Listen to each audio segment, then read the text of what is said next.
with Lenny Vangilder. The New Orleans Saints with a resounding 49-24 win over the New York Giants on Monday Night Football. And I guess you could say the Saints are the champions of prime time. They own prime time under Sean Payton. They really do. And you go back, it's uncanny, really, how their best performances in the regular season of the Sean Payton era all managed to come in prime time, it seems like. You look at that, that Cowboys game in 2006 was perhaps the coming out party for this group of players, and then the Colts game earlier this year, last night's game against the Giants. You make the Green Bay game even, and what was a subpar year when Drew Brees went off that night with a rating. New England 2 years ago, Brees had a perfect passer rating that night.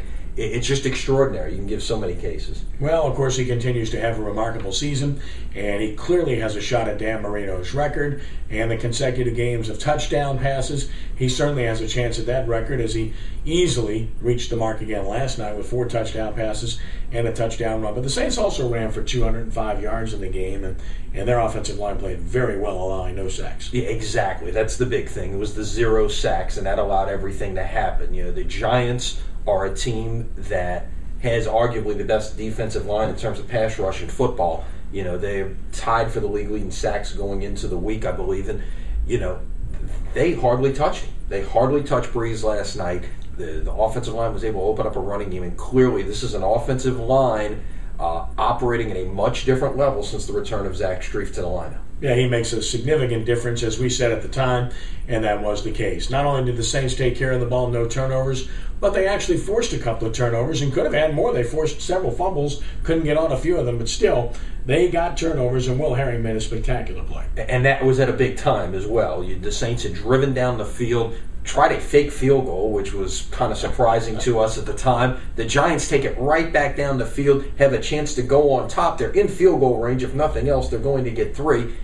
And Will Herring with a fabulous play in the end zone, and that really just set the tone for the rest of the evening. Well, it certainly did. Eli Manning played well in defeat, over 400 yards passing, 21 straight completions at one point and 2 touchdowns.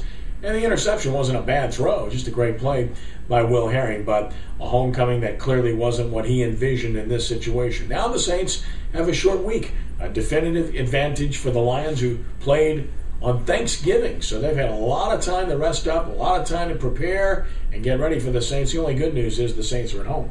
And the other factor is, we'll find out today, the Saints may not have to face Ndamukong Suh. News expected to come down from the NFL some point on Tuesday in terms of his status. Now there is the possibility of an appeal there, so we'll see. But clearly, short week versus a mini bye, if you will, that is an advantage to Detroit. Of course, it is another primetime game, so the Saints, if they continue the trend, will thrive in that situation. Final thought, and I don't know that it's an indictment of officials against the Saints or simply an indictment of the system today, and I think it's more the latter. And these calls that are being made on defensive hits are just absurd. The roughing the passer call was a ridiculous call. The late hit calls or unnecessary roughness calls were ridiculous calls as well. I mean, it's just unbelievable when a guy makes contact shoulder pad to shoulder pad that it's now roughing, and it's unnecessary roughness. What is this game coming to? I mean, are they missing calls?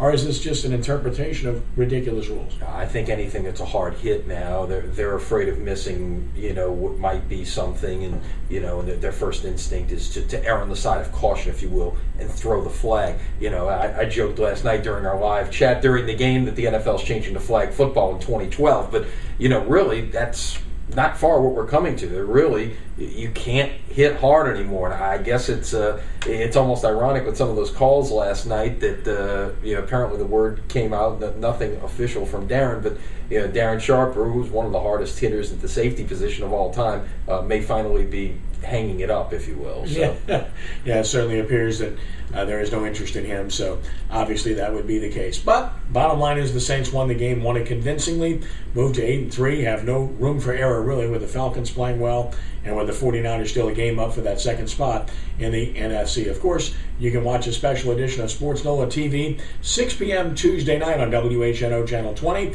Rick Gailey, the coach, our special guest, will break down the Saints game with highlights, analysis, and more. Of course, Brian Ellie Walsh and Torrance Small will join me as well. That's SportsNOLA TV, 6 p.m., WHNO TV, Channel 20, Tuesday evening. A special edition from Piccadilly Cafeteria, 2222 South Clearview Parkway in Metairie. That's a wrap.